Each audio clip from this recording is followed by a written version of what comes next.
Okey, pendapat kedua ni kami utuskan kepada 100,000 ialah mad'u yang lain, kaum yang lain.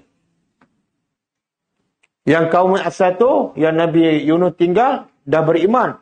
Maka Allah utuskan kepada kaum yang lain. Berapa ramai? 100,000. Okey. Sonok tak saya kata, Cam, saya ada orang nak yang dia ajar ada 1,000 orang. Cam boleh ajar tak? Boleh? Ha? InsyaAllah 1,000. Kalau 100. Ha? Dia sebab apa kita rasa berat? Sebab kita tak nampak ganjaran besar berdakwah. Apa ganjaran besar orang berdakwah?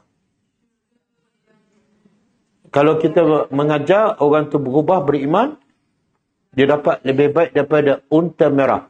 Unta merah ni harta paling mahal zaman Nabi. Katalah saya mengajar, ada seorang tu beriman, berubah.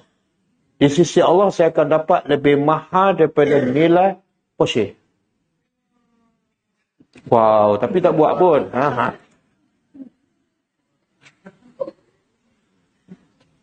Bolehkah?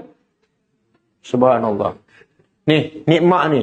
Allah utus kepada lagi ramai, lagi besar pahala kamu. Jangan tengok bebanan, tapi tengok ganjaran dia.